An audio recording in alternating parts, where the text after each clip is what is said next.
Hi everyone, so I'm gonna make kind of a quick little video. Try not to make it too crazy. Obviously people were asking for my thoughts of the Raiders draft pick and what I thought in the sense of where we go from here as a team. Obviously I was disappointed. If you see me tweet, I am on Twitter. If you follow me on Twitter, and if you met me there, that's usually how most people found me. However, when I was watching it live, obviously I was already disappointed knowing that we had to pick at 13. I was hoping that this team would come up and try to get a quarterback. Obviously, we find out that obviously no one was interested in trying to trade or make any kind of trade, so it is what it is. When we get at 13, my thoughts of obviously these holes that we have on this team, especially considering the offensive line, you don't have Illuminor anymore. Like I said, Illuminor wasn't that great anyways, but still, you don't have Illuminor, you don't have Van Rogen, who's no longer on this team. You have no offensive line depth. We did rank 10th in the offensive, surprising the offensive rank last year. We ranked 10th. I'm actually surprised because I know that this team offensive line has a better chance. We didn't have really good offensive line to help assist with the run as much as previous years, so it was very surprising that we actually ranked 10th. So I did think that, when we had our 13th pick, I was hoping to get an offensive lineman automatically or someone as a corner. But I get the concept of picking 13 and not trying to extend the reach of what you're at. Like, you don't want to pick a corner who's projected to go in the second round when you're in the first round at, pick 13. I wouldn't have been mad if maybe they even traded back. Like, if you didn't like the people that were there, trade back, If you thought that maybe you liked other players and you didn't want to pick so high, that's fine. I did get upset knowing that we picked up a tight end because we have Michael Mayer, who was great and amazing. I understand the need for another first round tight end. However, as I was upset, I let this kind of thought it over and slept on it and, started to realize I wouldn't have been so mad. I get the purpose of a tight end, especially because if you don't like the offensive line that they had available at the time of the players, that you do go with the best available player, which was a tight end. He was projected to be one of the first 10 picks gone, and he fell to us at 13, which is great. If we're looking at comparison, if he's anything equivalent to Gronkowski or anybody comparison to Travis Kelce, I wouldn't be upset picking him. Again, I don't watch college enough to be, talking about these picks extensively because I don't watch college. So to know these players, to say, what a great pick, what an amazing steal, it's very difficult for me to do that. So again, I'm not 100% mad about the pick. I just thought maybe there was other players that we could have picked at that time that would have benefited our team completely. However, if we're comparing it that this 13th pick will be a Travis Kelce or Gronkowski, then I'm all for it. So we'll see. Like I said, I don't watch college enough. I'm hoping that the scouts that we have done what they've done, research, and obviously know what they're doing in picking what we had picked. So obviously, knowing that we don't have Illuminor or Van Rogen, we did pick on our second pick, someone on the offensive line, which is nice.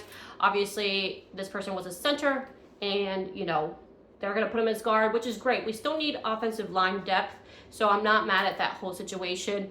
It's nice to know that we're getting those holes a little bit filled, but I'm still worried about other positions as well. Corner, we didn't pick one until late in the round. Again, I cannot comment on how great this person will be. I'm hoping they are. We obviously fill a hole because Nate Hobbs by himself, I don't look at this roster and think that there's another person, which, I could be wrong. There's other players on this team that maybe have not had the potential to show their ability. So Nate Hobbs is seeing how well he's done last season. To do it by himself, it's going to be super difficult. We did pick up a lot of defensive linemen. Wilkins is a great addition, so having him and Tyrese Wilson also be in that line there hopefully can stop from anything going past where the corner needs to be the person to make the stop. I'm hoping that whole line itself has gotten so much stronger that we are going to benefit from it in the long run. Obviously, in the sense, quarterbacks, we did not get a quarterback, so you kind of have to go with Aiden O'Connell and Gardner Minshew, okay? I know people don't like the ideas. I know people hate the thought about that. I am not personally mad about that. I do think I loved Aiden O'Connell, and I was begging from day one for him to start because I just saw him in that brink of preseason and the ability that he had. And I'm like, this guy has to be a guy.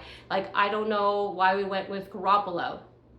I still didn't understand how long it took for us to finally bench Garoppolo. And I think people give Aiden O'Connell such a difficult time, which I don't understand that in that aspect, because if you look at the quarterbacks that were drafted last year, you could even argue he was top 5 in those quarterbacks that drafted that did well, okay? You know, granted, we do have great offensive talent that help, you know, elevate his ability to do well. But at the same time, he's a rookie. He didn't have the whole preseason to prepare to go to start quarterback, to be a starting quarterback last season. So the fact that he held as many wins as he did, I'm very surprised, and I'm actually impressed.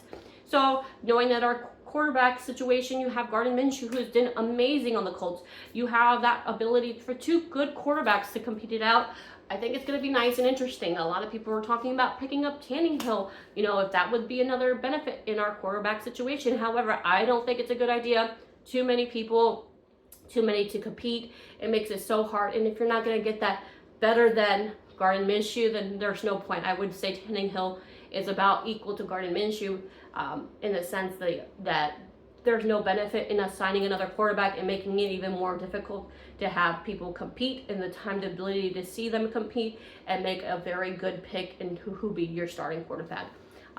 Again, like I said, you know, I'm hoping that we do well. This whole conference itself, the AFC West, is one of the hardest. I think as fans, I love the Raiders.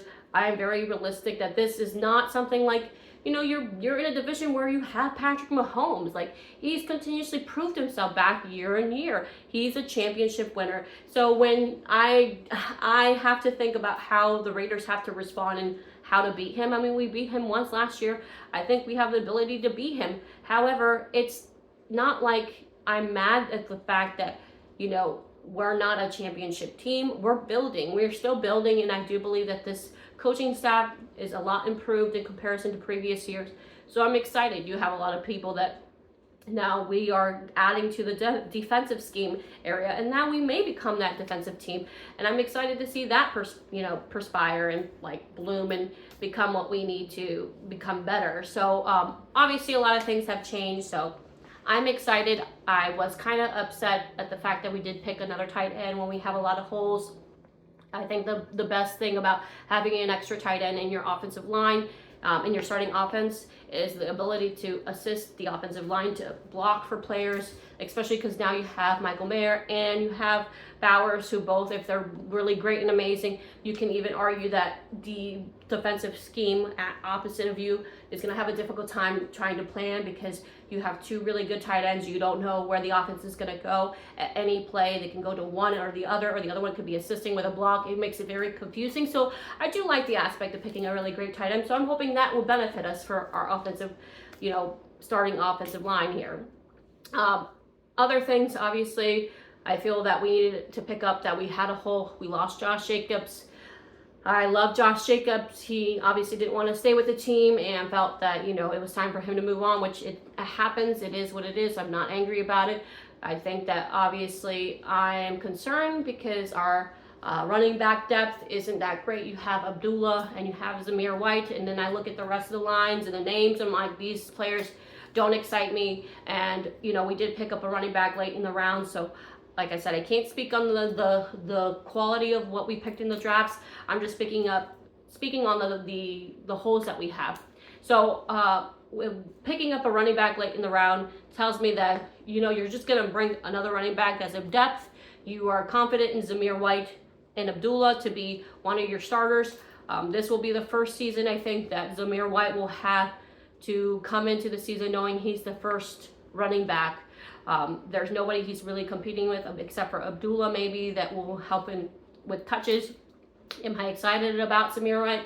I am still on the fence. Again, I'll give him a little bit of more time to produce because he hasn't had that. He's had to compete with Josh Jacobs, which you can't compete with Josh Jacobs. He's proven himself year after year. He needs to be the starting running back. So now you push Josh Jacobs away. You have Zamir White. Now this is his year to show us what he has and the potential. I know a lot of people who watched him in college love Zamir White. Like I said, I don't watch college, so I don't know what he did in college in the aspect. I can speak on the years that he's been with us, and I'm currently not super wow, this guy's going to be a superstar. I think he's going to be above average, a good running back. But is he that it factor that other players, other teams have to plan around him? Not really. I mean, unless Zamir White picks up on the off season to catch the ball and be also a pass catcher instead of just a straight running back, then that will make a difference, because having, Josh Jacobs diminish, that means another potential, like I said, it confuses a lot of defenses, because Josh Jacobs just doesn't run the ball, he also catches the ball. So you remove that offensive weapon and the aspect of teams that you're going against. I think people diminish the role that Josh Jacobs had, so we'll find out, because I really think he was one of the biggest changes. Losing him in the offense, is a big thing, because he has the ability to catch the ball and make defenses worry and respect his ability to do so. So giving them more space. Zamir White, all you have to do is kind of stack the box, unless in this offseason they train him to catch the ball more.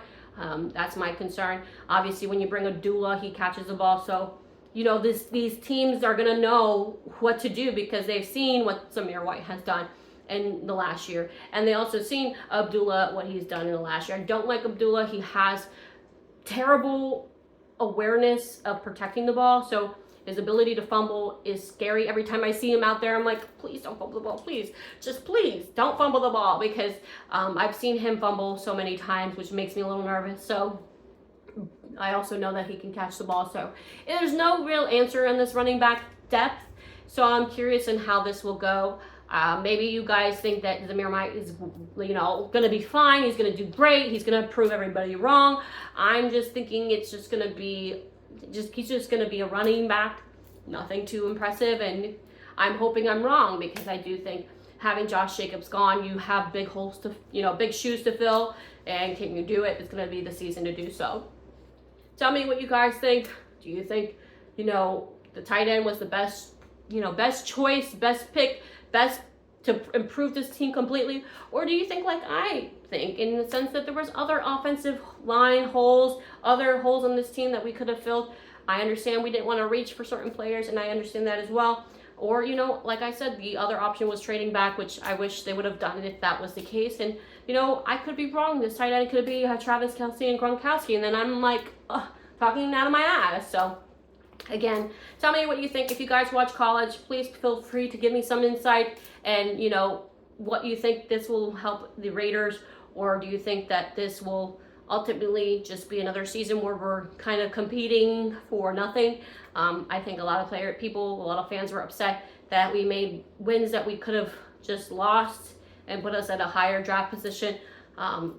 Either way, I don't like seeing my team lose. I don't give a fuck where we fucking land in the draft. I just want to win. So, guys, tell me what you think. I hope you guys have a great Monday and have a good one.